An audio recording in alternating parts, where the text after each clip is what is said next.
Ships in the making, bound for a distant shore, world for the taking, men gone forevermore, boarding and setting sail. Sexto Continente, dirigido por el obispo de Orihuela, Alicante, Monseñor José Ignacio Munilla.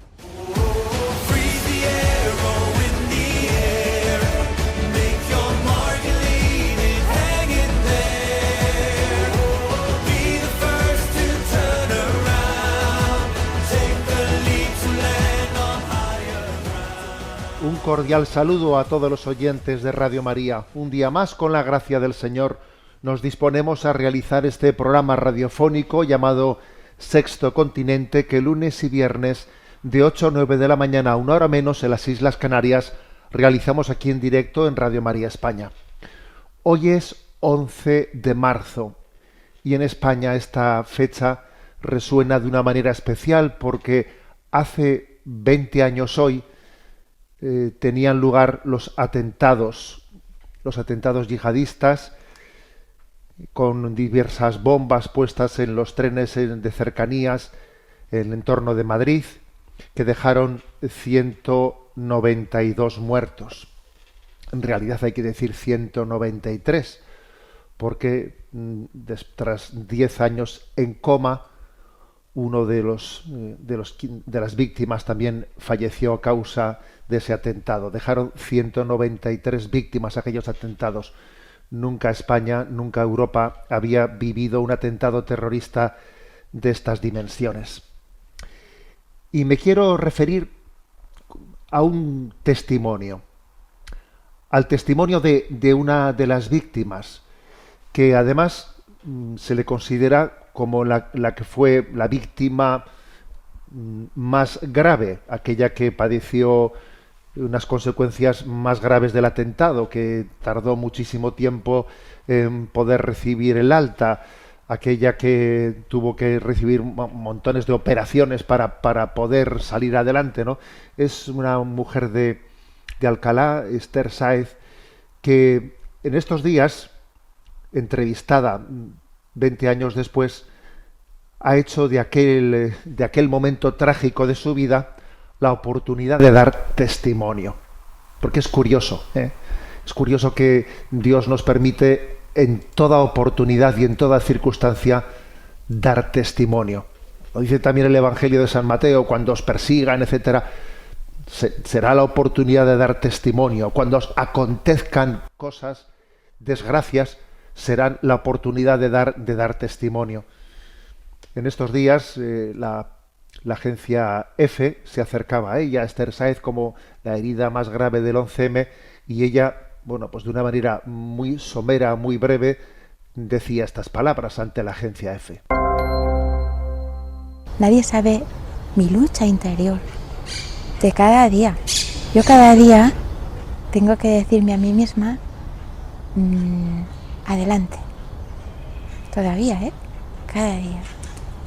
Adelante, sigue así, no dejes lugar a rencor ni a nada nunca, mira la vida de frente, sigue perdonando como sigues haciendo, sigue creando y transmitiendo a la gente que la vida es hermosa, que lo es, pero me lo tengo que decir cada día. Pues bien, este testimonio de Esther Sáez fue recogido especialmente hace ya unos años por la cadena Mater Mundi.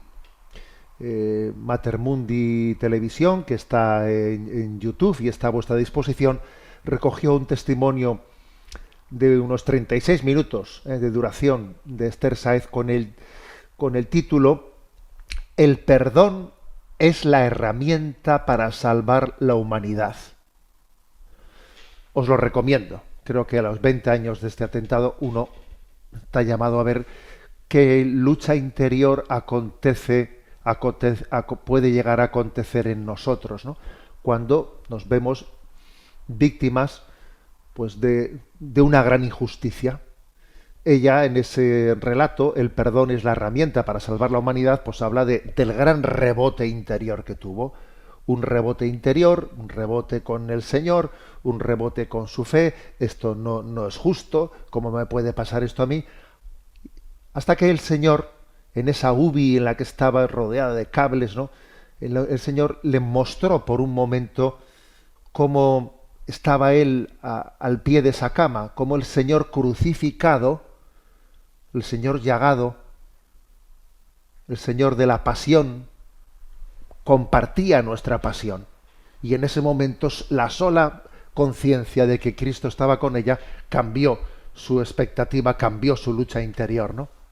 Y le permitió perdonar, le permitió pronunciar las mismas palabras que Cristo en la cruz: perdónalos porque no saben lo que hacen, ¿no?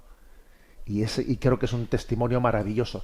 A los 20 años de ese gran atentado, pues volvemos, ¿no?, a recoger el testimonio de quien vivió, pues, en primera línea aquel acontecimiento, aquel atentado terrorista, y nos quedamos con esta frase, ¿no? El perdón es la herramienta para salvar la humanidad. No permitamos, ¿no?, que los odios, los rencores se adueñen de nosotros, ¿eh? Que sea Cristo crucificado quien nos rescate, de toda injusticia. Sexto Continente es un programa que tiene interacción con los que sois usuarios de redes sociales en Instagram y en Twitter a través de la cuenta @obispomunilla, con los que sois usuarios de Facebook a través del muro que lleva mi nombre personal, de José Ignacio Munilla.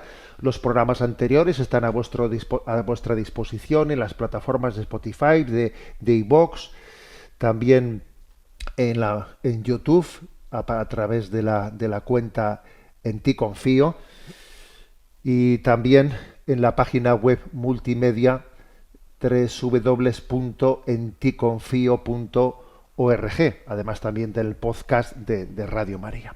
Bueno, vamos adelante en la andadura de este programa y voy a comentar un par de temas de actualidad. El primero, que bueno, pues esta semana pasada en la que los obispos hemos estado reunidos en plenaria de conferencia episcopal, el viernes se celebraba pues el Día de la Mujer. El Día de la Mujer, que sabemos pues bueno, pues que en gran medida es también pues utilizado ideológicamente. Entonces me ha llamado la atención un reportaje realizado tanto en El País como en la cadena SER. El País y la cadena SER encargaron una gran encuesta, Radiografía intergeneracional de la desigualdad de género. Entonces, pues la verdad es que, claro, es muy interesante esta encuesta. Otra cosa es que la lectura que hacen estos medios de comunicación es distinta que la que yo voy a hacer, ¿no? ¿Cuál es el resultado de la encuesta? Bueno, pues el resultado de la encuesta es que, curiosamente, cuanto más jóvenes son los encuestados, mayor es la desigualdad, o más alejados están de esa especie de supuesta propuesta de igualdad de género. Cuanto más jóvenes, curiosamente, mayor contraposición con la igualdad de género. En concreto, el titular del diario El País es que la generación Z, o sea, es decir, los que están entre 18 y 26 años, se parten en extremos, ¿no? En este arco de edad entre 18 y 26 años, los chicos pues son más machistas que nadie y las chicas son más feministas que nadie. Entonces, claro, fíjate tú, menudo dato es este. O sea que resulta que después de todos estos años en los que se supone que tenemos todos los resortes en la educación, en los medios de comunicación, en el cine, de tantos años en los que tenemos todos los resortes en la mano, ¿no?, de los gobiernos para llevar adelante una ideología para llevar adelante la ideología de la igualdad, la ideología de género, etcétera. Oye, va pasando los años y cada vez resulta que cuanto más jóvenes, mayor oposición hay entre sexos, entre hombre y mujer. ¿Y esto cómo se explica? ¿Cómo se explica? Porque claro, esto es lo que El País y la cadena SER, etcétera, no son capaces de explicar, ¿eh? A ver, pues es que habrá que reconocer que este intento está profundamente equivocado. O sea, que ese planteamiento de la igualdad desde una especie de lucha entre sexos, ese ideal del empoderamiento, yo me tengo que empoderar, menuda expresión es esa. Tú te das cuenta de lo que supone el término empoderamiento, que parece que mi dignidad es contra otro, a ver quién tiene el poder. Hemos pasado de la lucha de clases, ¿no?, entre ricos y pobres, pues, a una especie de lucha de clases entre hombres y mujeres. Empoderamiento, ¿eh?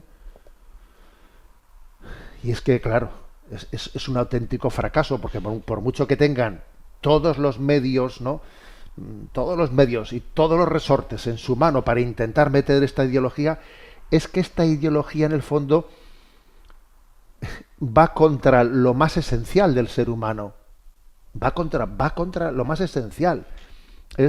Va contra su naturaleza, que lo más constitutivo de nuestra vida no es mi autonomía, sino que es mi vocación a la comunión. O sea, la vocación a la esponsalidad. Claro. Entonces es que, por muchos medios que tengan, teniendo todos los resortes de la educación, de los medios de comunicación, del cine, de todo, no, pero es que están luchando contra la esencia del alma humana. Hemos sido creados para la comunión, hemos sido creados para la esponsalidad. Y entonces intentar que la dignidad del ser humano se labre desde el empoderamiento, desde mi dignidad frente a la tuya, mi dignidad frente a la tuya. El asesino eres tú y el otro y tal. A ver, claro, es que resulta que lo que produce es un efecto rebote, porque es que obviamente, pues es que es obvio que los datos cantan.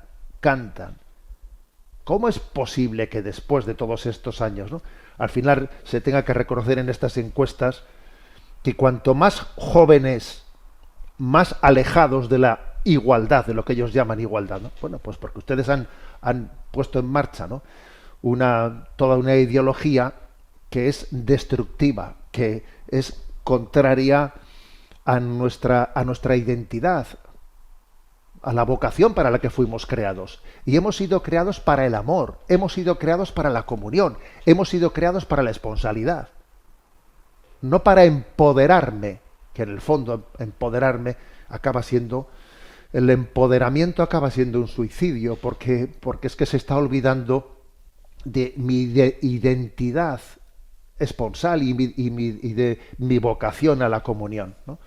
Bueno, pues ahí queda este comentario, porque digo yo que una cosa es publicar una encuesta con datos que hacen que todo el mundo se quede perplejo, pero digo yo que alguna explicación tendrán que tener las cosas, que no es posible, ¿eh?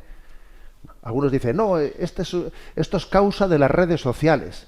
Ya, pero lo que ocurre en las redes sociales se escapa pues a la capacidad de las administraciones públicas de control. Ya, pero lo que pasa en las redes sociales nacerá de algún sitio, ¿no? Entonces nacerá de que es que la estrategia es profundamente contraria al espíritu del ser humano.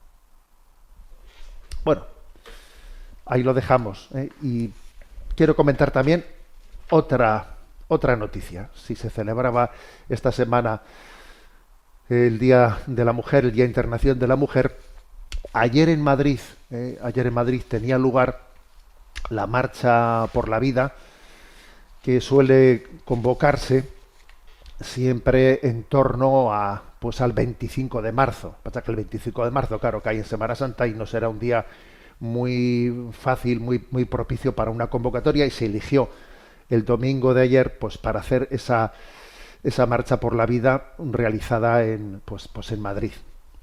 Y hubo, bueno, en esa concentración en la que hubo miles de personas, que por cierto, seguro que habría muchas personas, pero yo quiero llamar la atención sobre la importancia de movilizarnos, de que la prolongación, ¿no? El hecho de que una batalla cultural se prolongue, que no sea motivo de que nos desmovilicemos. Fijémonos en Estados Unidos qué perseverancia han tenido la causa provida durante 50 años, ¿no? Durante 50 años, hasta que llegó la sentencia que eliminó la justificación de la sentencia Roe, ¿no? 50 años después, y todavía continúa la lucha pro vida, por supuesto. Es decir, que también quiero aprovechar para hacer una llamada a la perseverancia en la lucha de la causa pro vida. Y digo que ayer, ¿no? Pues en Madrid, pues aconteció algo que a mí me llamó la atención, ¿no? Y que es, dentro de esa concentración hubo testimonios, hubo muchas cosas pues muy interesantes, ¿no? Pero yo me quiero fijar sobre todo en una, y es que una doctora, la doctora María Lombarte, allí en el escenario de la concentración ante miles de personas, realizó una ecografía en directo, una ecografía a una mujer embarazada. Y allí todos los miles de personas que estaban allí concentrados, ¿no?, hicieron un silencio y pudieron escuchar perfectamente el latido del corazón del bebé que estaba en ese seno. Mientras se escuchaba el latido de ese bebé, se realizó un minuto de silencio por todos los niños como este, que todavía no habían nacido y que están en riesgo, ¿no? Que están en riesgo en sus vidas. Creo que fue un gesto potente. No sé quién tuvo esa idea, pero me parece una genialidad, ¿no?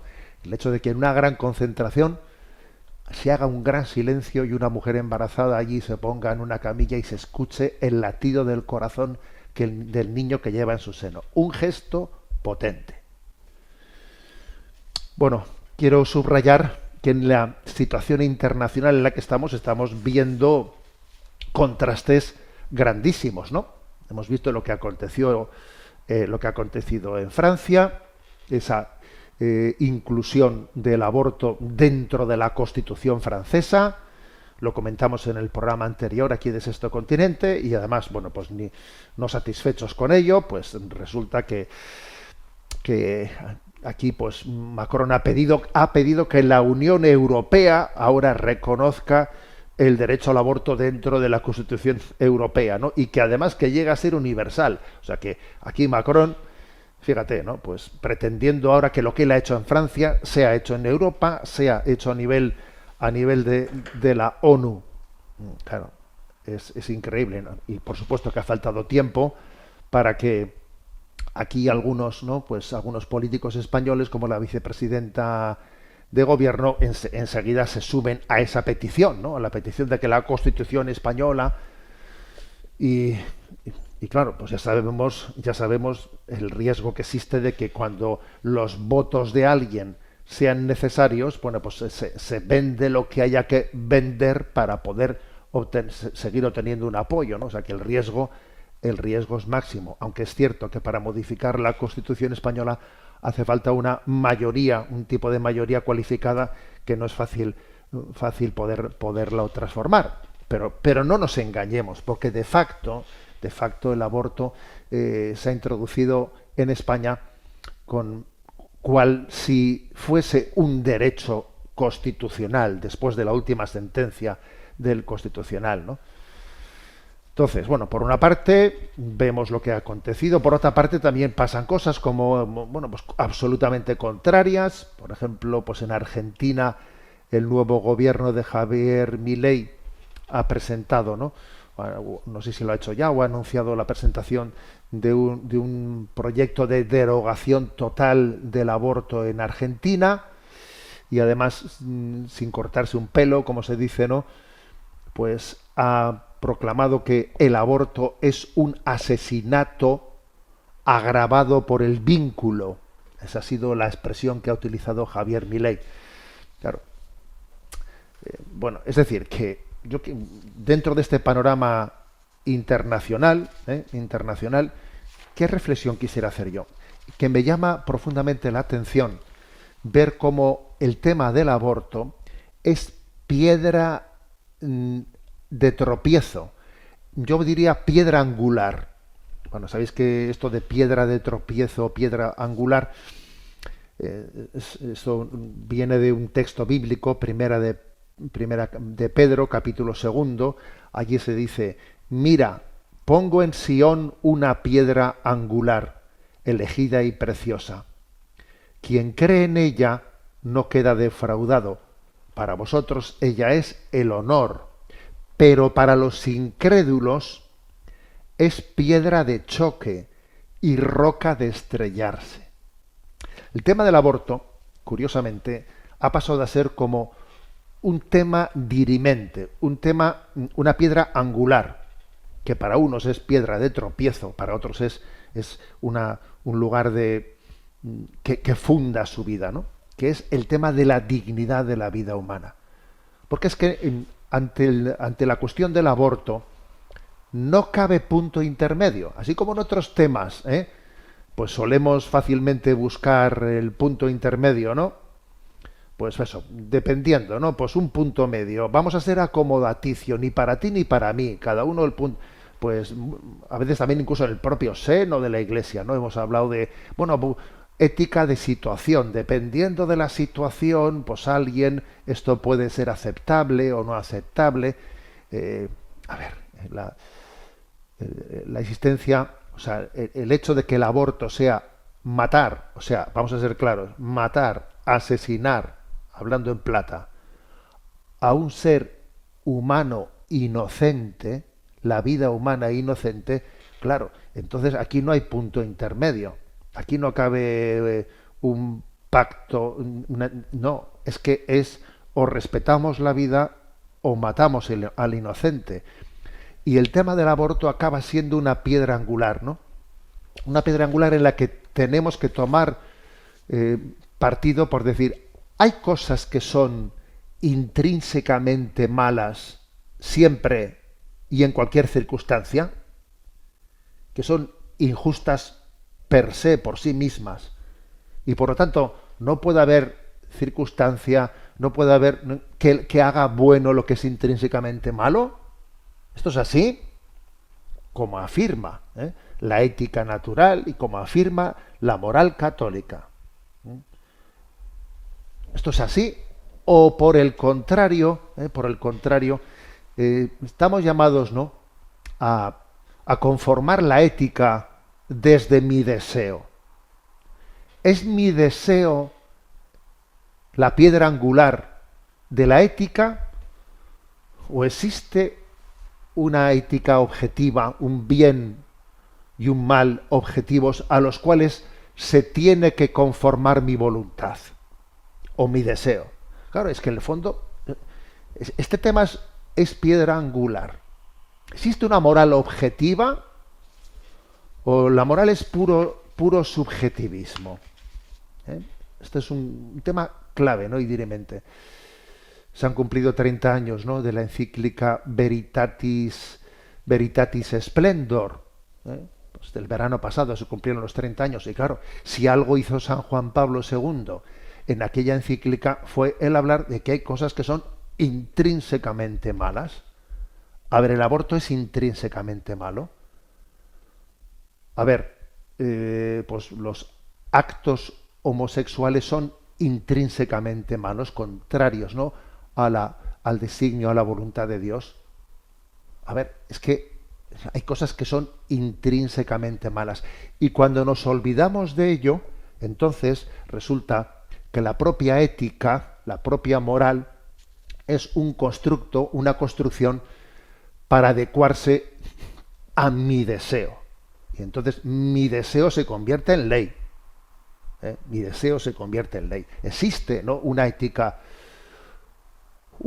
objetiva a la que todos los hombres de todas de las razas, de todos los tiempos, tengan que conformarse. Bueno, pues yo creo que el tema del aborto es una piedra angular para afirmar esto. Y por eso estamos viendo, pues, episodios tan contradictorios, ¿no?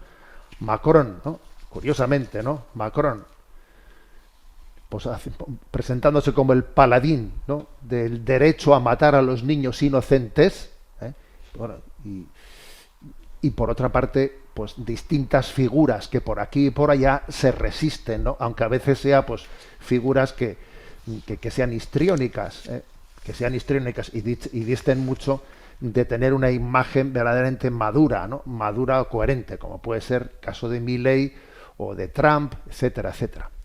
Pero el caso es que yo me acuerdo, me viene a la mente el famoso texto de San Agustín, de Agustín de Hipona, en el libro de la Ciudad de Dios, que está dentro del capítulo 28 del libro 14, ¿no?, de la Ciudad de Dios.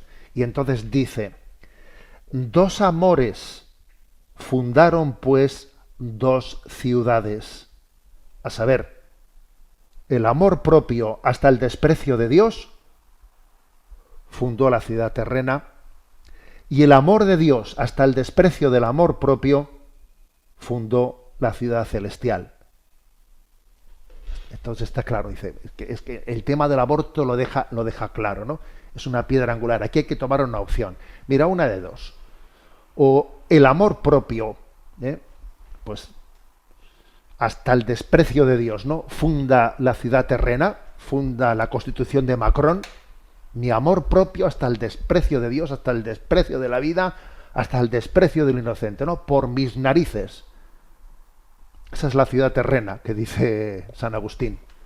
O mira, o el amor de Dios, el amor a la vida, el amor al inocente, hasta el desprecio de mi amor propio, de mi conveniencia, de mi utilitarismo, de lo que me viene bien o no me viene bien ahora. No, hay cosas que son objetivas y están por encima de eso, ¿no?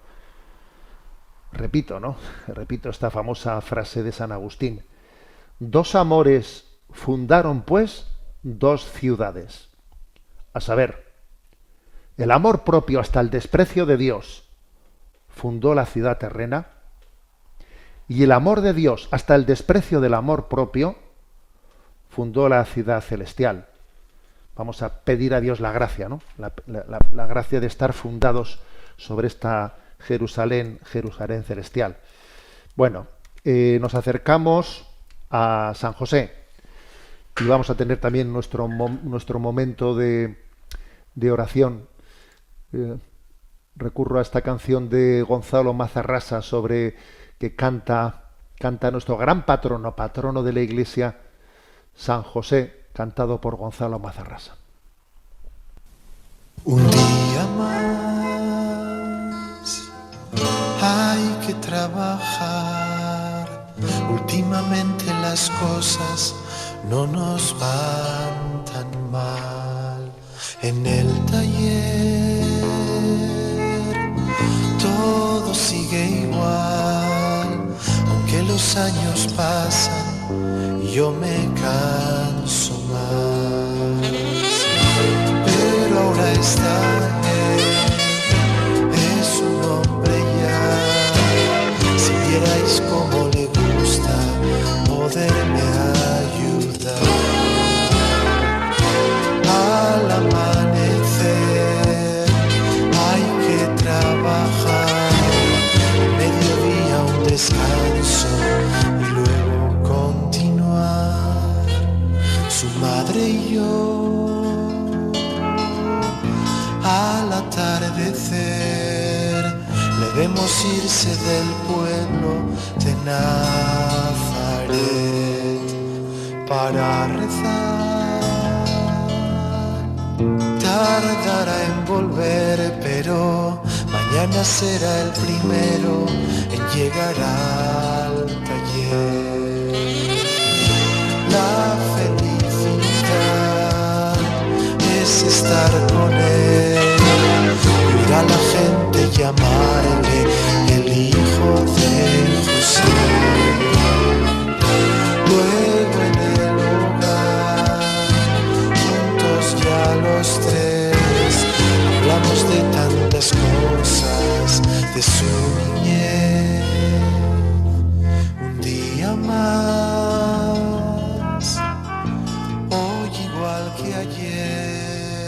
aunque ya todo es distinto, gracias a la fe.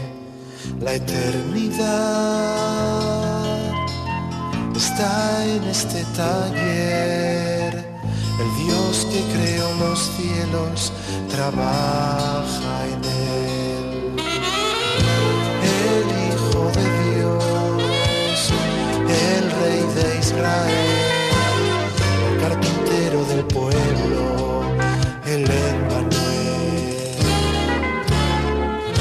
Miradle sudar, miradle beber, el que nos da el agua viva, hoy tiene sed. Un día más hay que trabajar con él.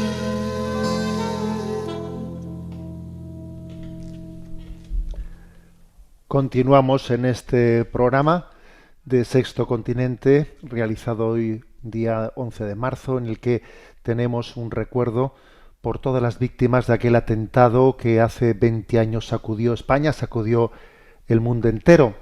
Y rezamos por su eterno descanso. Siempre que hablamos de los difuntos, algunos hablan, les viene a la mente estadísticas, les viene a la mente pues qué consecuencias políticas tiene, quién saca un rédito de esto, quién se apunta al tanto, etcétera, etcétera, ¿no? Esa es la primera aproximación a la realidad.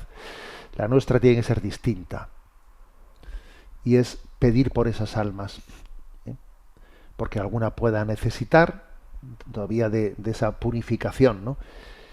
Para poder alcanzar la visión de Dios, porque alguna puede estar todavía en la necesidad, en el purgatorio, la necesidad de purificarse, y también pedir por el consuelo, por la fortaleza de las familias.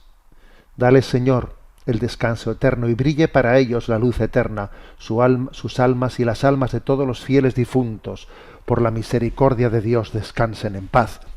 Además decimos esto cuando acabamos de hacer mención a San José, cuando nos estamos preparando para la fiesta de San José, que no lo olvidemos, es patrono de la buena muerte. Y la buena muerte no es como muchos piensan, pues que mi muerte sea pues de una manera plácida, que no sea una muerte dramática. No, mira, la buena muerte es morir en gracia de Dios.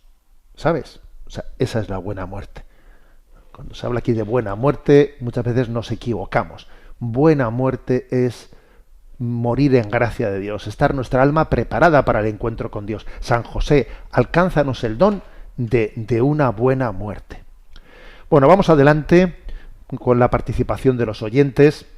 Sabéis que tenemos un correo electrónico habilitado, que es sextocontinente@radiomaria.es, sextocontinente@radiomaria.es, y a Javier, que está en la emisora, le vamos a pedir que nos vaya presentando las preguntas seleccionadas. Buenos días, Javier. Buenos días, monseñor. Desde Guatemala nos preguntan: hola, monseñor José Ignacio, qué gusto saludarlo. He leído la entrevista que le han hecho en la revista Misión y quiero pedirle ayuda con su consejo. Me llama la atención que usted haya compartido en la entrevista que no le cuesta perdonar las injurias, porque es consciente de que su enemigo es el demonio y nadie más. Pues bien, a mí me cuesta mucho perdonar y mi corazón se endurece. Tiendo a llorar y me deprimo. Como usted diría, lucho con el enemigo equivocado y quiero dejar de cargar esa dureza de corazón para ser libre y feliz. Por favor, ayúdeme con su consejo. Gracias por todo. Dios le bendiga. Un abrazo fuerte desde Guatemala. Bueno, pues la verdad es que este oyente hace referencia, ¿no?, a que, bueno, ahí la revista Misión pues me hizo una entrevista hace poco y ciertamente allí me preguntan, ¿no?, pues en la revista, pues cómo llevas los ataques, los problemas que se meten con uno. Bueno, pues yo pues les he contestado en la entrevista, ¿no?, que por la gracia de Dios, ¿no?, que no por ningún don mío, que por gracia de Dios, pues que no me cuesta perdonar las injurias. Dios me da la gracia, ¿no?, de perdonar las injurias, de no concentrarme en el rencor a las personas. Que te das cuenta en el fondo que los que son los que te atacan, en el fondo son unas víctimas, si es que son unas víctimas. En el fondo, esto que referí en la entrevista, ¿no? La importancia de no equivocarte de enemigo, no te equivoques de enemigo. Mira, que esos que te atacan son unas víctimas, ¿eh? Los victimarios también son víctimas, y entonces tú no cargues tu odio contra quienes te atacan, porque te estás equivocando. En el fondo, nuestra lucha no es contra nadie de carne y sangre, es contra Satanás, ¿no?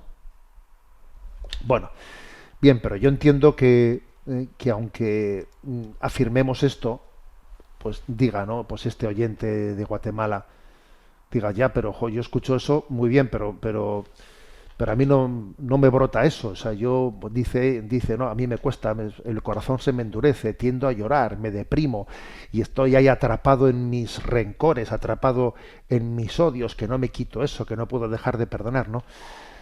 A ver, en primer lugar, ¿no? Hay que caer en cuenta de que esa dificultad grande para el perdón, con mucha frecuencia lo que encierra son nuestras heridas interiores.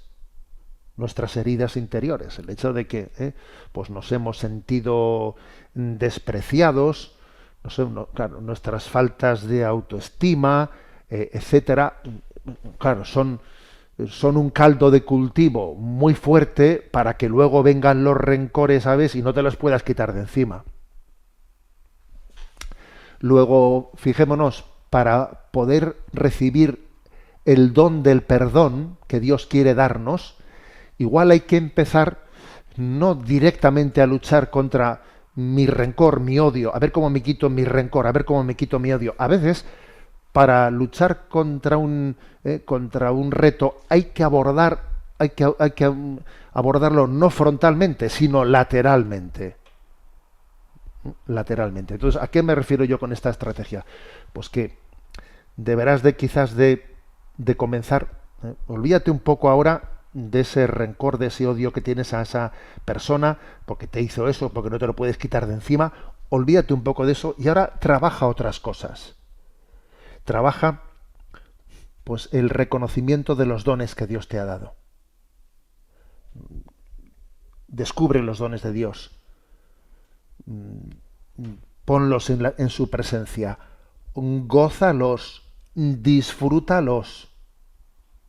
Pero qué bueno es Dios conmigo y qué poco me doy cuenta. Estoy rodeado de los regalos de Dios y tengo una nube en los ojos, ¿no?, que me impide verlo. O sea, céntrate en eso, céntrate en los dones de Dios. Descubre que tú eres importante para Dios, que Dios te quiere, que Dios te ama.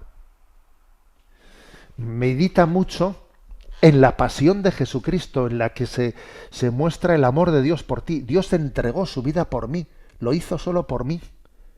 ¿Te imaginas que tú hubieses sido el único necesitado de la redención de Dios, el único necesitado de que el Padre enviase a su Hijo al mundo para salvarnos?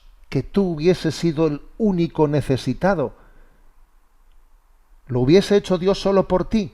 Lo hubiese hecho solo por ti. No lo dudes. Y ahora, convenciéndote de eso, yo creo que estamos llamados a ver las cosas de otra manera. Oye, si Dios me quiere de esta manera, entonces yo me quiero a mí mismo de otra, vamos, o sea, es que la percepción que tengo de mí mismo, ¿no?, cuando veo que Dios me quiere de esta manera, es distinta, ¿no? Entonces no soy alguien centrado en sus heridas, ¿no?, sino que viendo los dones de Dios, mis heridas pasan a un segundo plano, ¿no? Y entonces, obviamente, pues uno recibe la capacidad de poder perdonar de otra forma, ¿sabes? O sea, yo creo que este itinerario que yo le propongo al oyente, ¿no?, es muy importante. Es necesario. Si tú estás herido, ¿no?, si en el fondo estás hecho polvo, si te falta al final reconocer los dones de Dios, te falta esa autoestima fundada en el don de Dios, claro, entonces los rencores y los odios es que se adueñan de ti, ¿sabes? Son casi un recurso al que estás recurriendo, pues para decir, aquí estoy yo, hay que romper ese círculo vicioso, ¿eh? Y la manera de romperlo es, para poder alcanzar el perdón y arrancar el odio de nuestro corazón, que no consigo romperlo, hay que empezar por reconocer los dones de Dios y dejarnos sorprender, ¿eh? Dejarnos sorprender de ellos. Y entonces se va cambiando, se produce un cambio de paradigma, ¿no? Bueno, rezamos unos por otros, ¿no? Para que también el Señor nos conceda ese don. Adelante con la siguiente pregunta. Un oyente nos comparte: buenos días a Monseñor Munilla y al equipo de Sexto Continente. Agradezco vuestra labor, la calidad del programa y la caridad que desprendéis. Agradecería también que se mantuviese mi anonimato en esta consulta.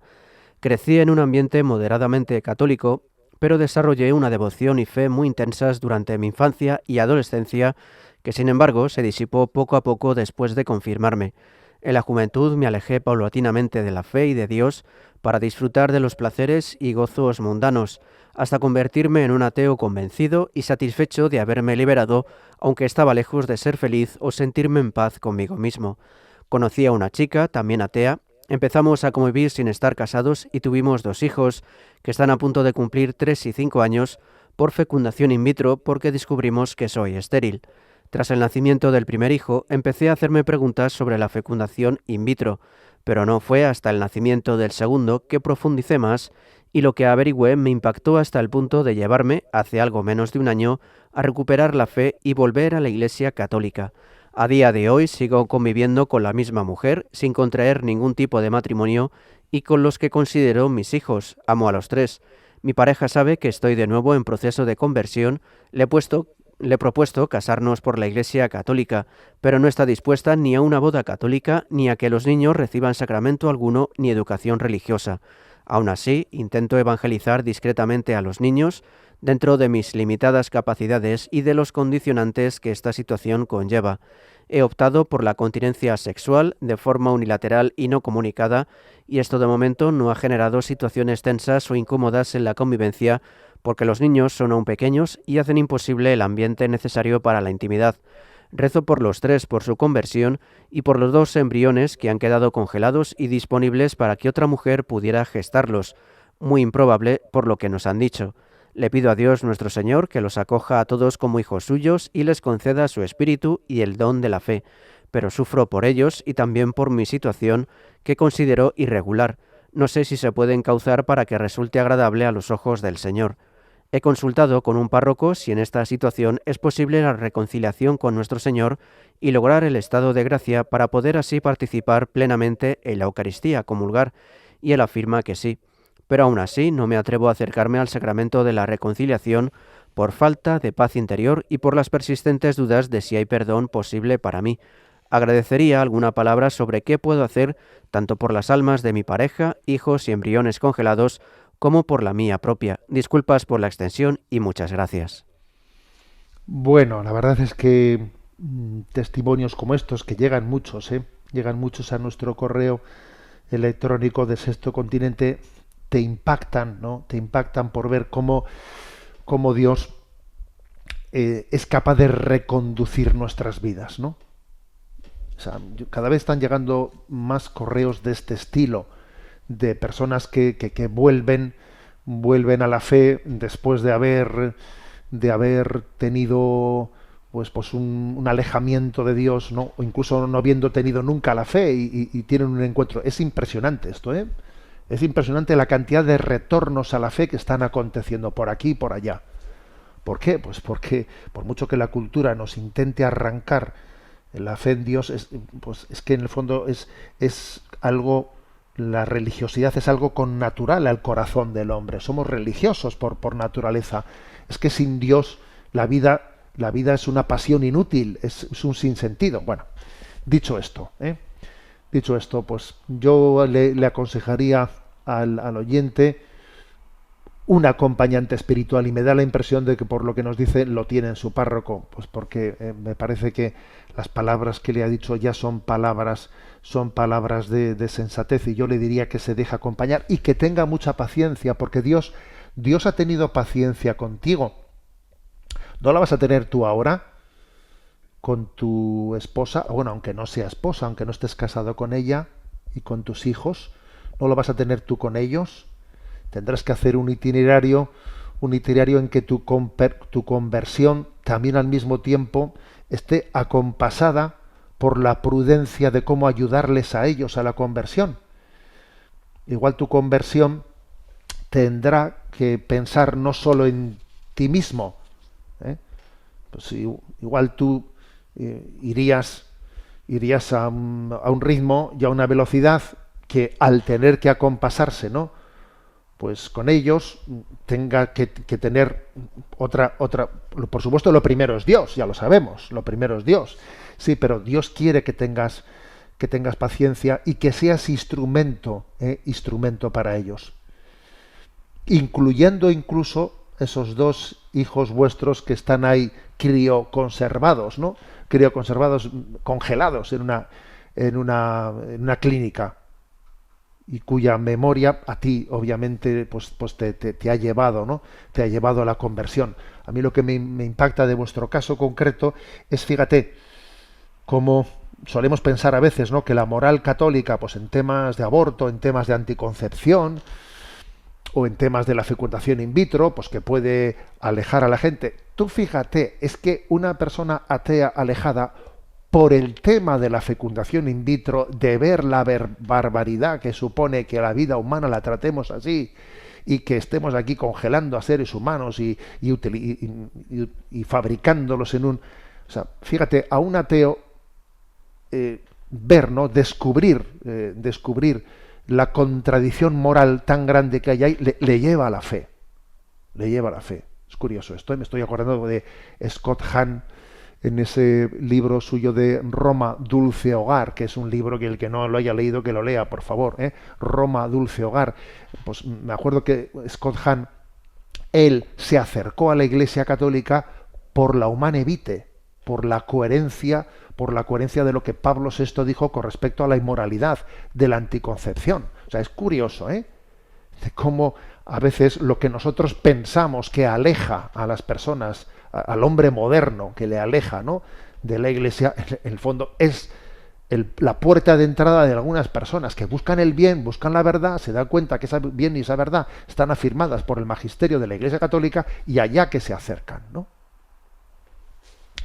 Bueno, te agradecemos que hayas tenido esa valentía de compartir tu testimonio y rezamos por ti y te pedimos paciencia y perseverancia, y el Señor en ese acompañamiento que te da, ¿no?, te dará la luz para los pasos más concretos y puntuales en los que también obviamente hay que prestar atención.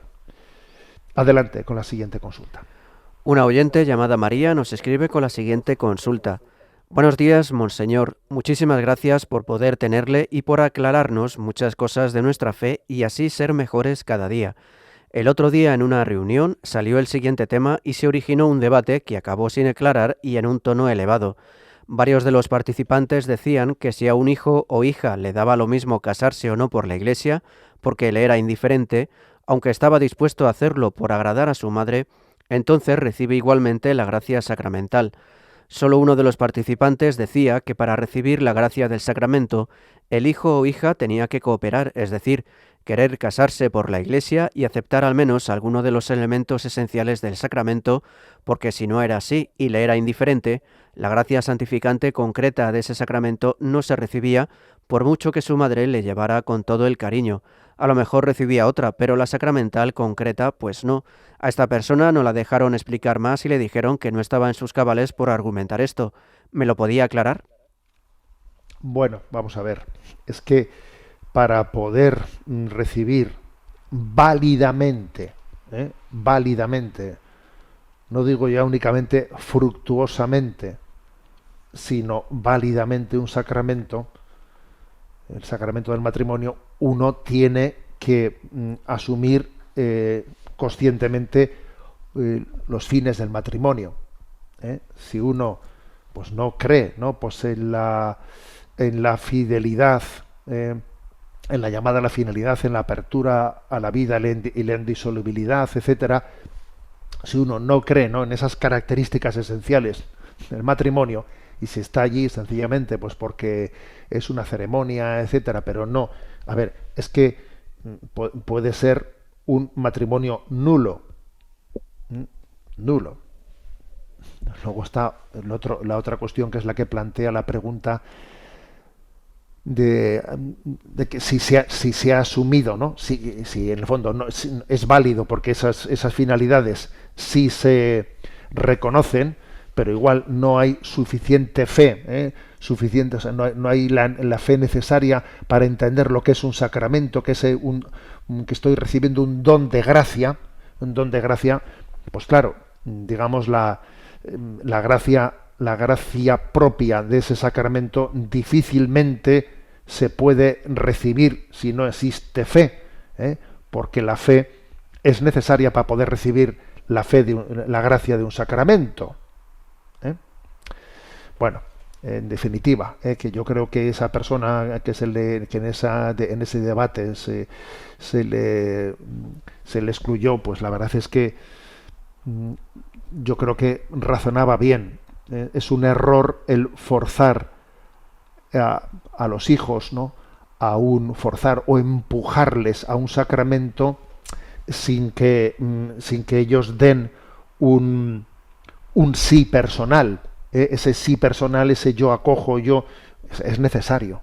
Entonces, por encima de todo, tenemos que tener como en ese acompañamiento a nuestros hijos una conciencia de que Dios tiene un tiempo y un momento para él, y no voy a ser yo el que se lo imponga, sino que tendrá él que abrirse a la gracia para poder crecer en Cristo, y no pues hacer una profanación de un sacramento, como quien dice.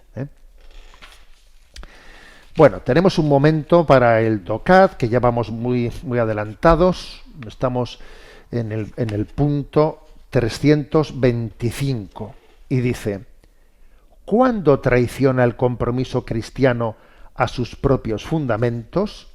Y responde: una y otra vez sucede que grupos, comunidades o instituciones eclesiales abandonan su unidad con la Iglesia universal al creer estar actuando o decidiendo de manera diferente en algún asunto concreto.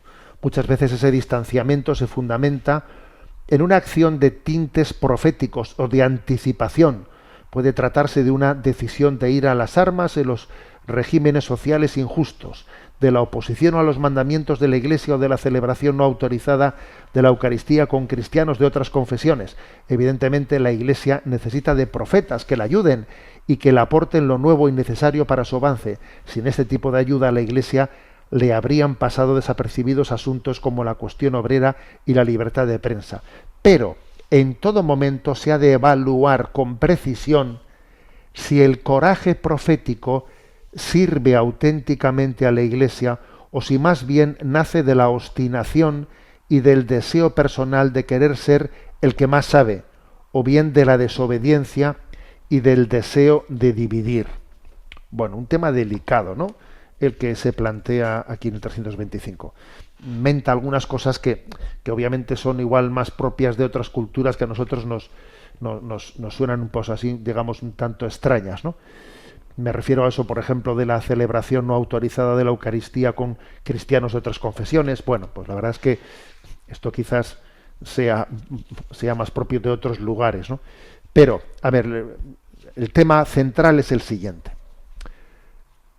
Puede acontecer, ¿no?, pues que un grupo, un movimiento cristiano realice un gesto de interpretación propia ante un problema existente, que él hace una interpretación desde la doctrina social católica que no lo hace el conjunto de la Iglesia, sino que lo haces tú.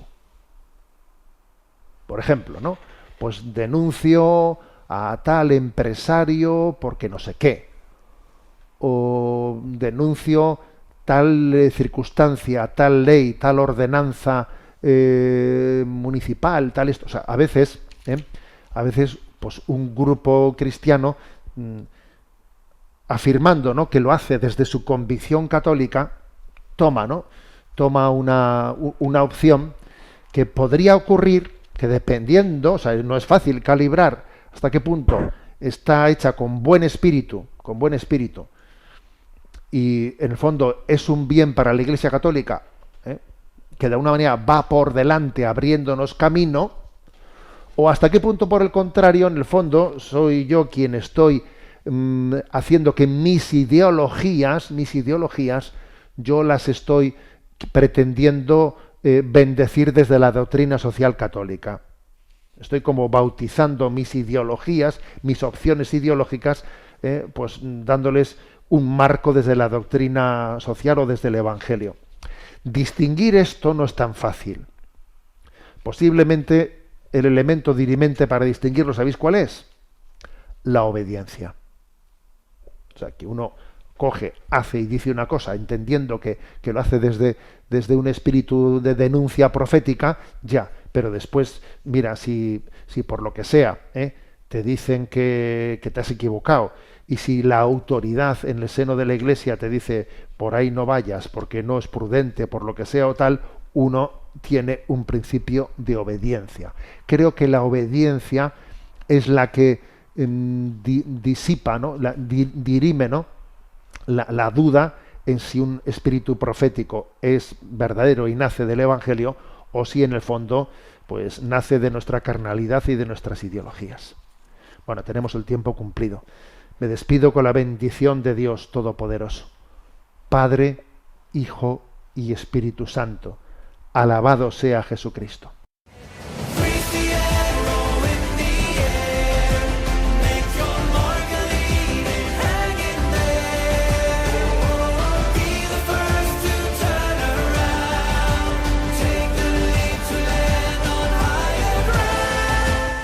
Finaliza en Radio María Sexto Continente, dirigido por el obispo de Orihuela Alicante, Monseñor José Ignacio Munilla.